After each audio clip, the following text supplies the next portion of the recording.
the law. So she rewrote those, too. She became one of the most sought-after speakers on the 19th century lecture circuit, published 7 books and countless essays, supported herself, hobnobbed with the most interesting thinkers of her era, visited 22 countries, and was celebrated for her audacious ideas and keen wit.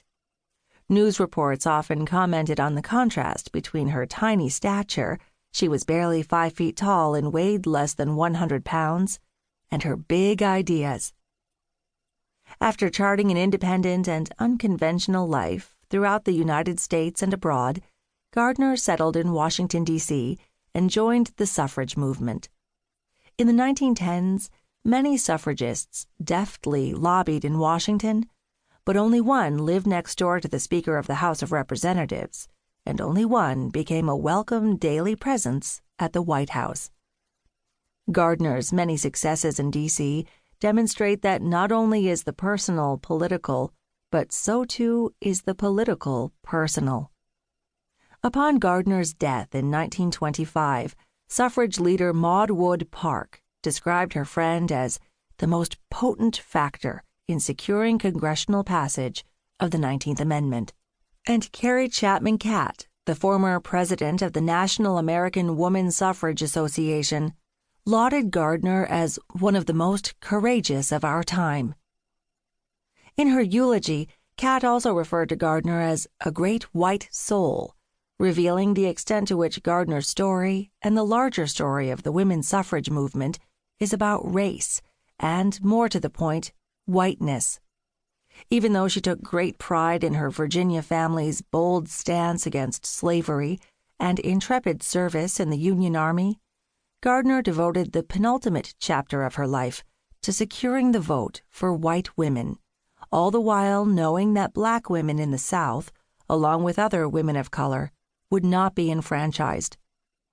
For all her intellectual bravery and iconoclasm, she could not see her way through racism.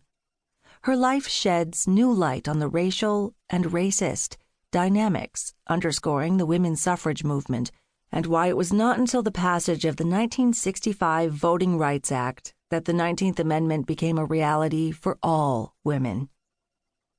Gardener's dying wish was that the George Washington, Thomas Jefferson, and Alexander Hamiltons of the women's rights movement would be studied by school children, commemorated in museums, and have their graves tended by citizens paying tribute to the women who devoted their lives to what she called the greatest bloodless revolution.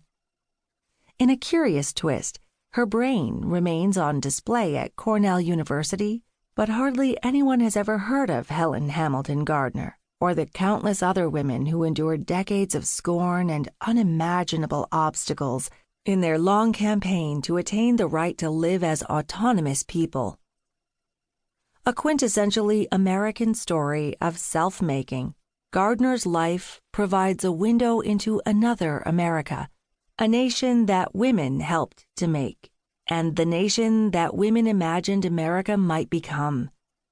This book is an invitation, an entreaty, to look for more Helen Hamilton Gardeners, of all backgrounds, races, and ethnicities, to learn from the worlds they hoped to create, to revise our national stories, to celebrate their experiences and contributions, and to become familiar with their complexities, failures, and triumphs, so that we might better understand our own. Part 1. Mary Alice Chenoweth, 1853 to 1883. 1. A Chenoweth of Virginia. I have good reason to think well of my ancestors. They have made it easier for me to be fearless in telling the truth. Helen Hamilton Gardener, 1895.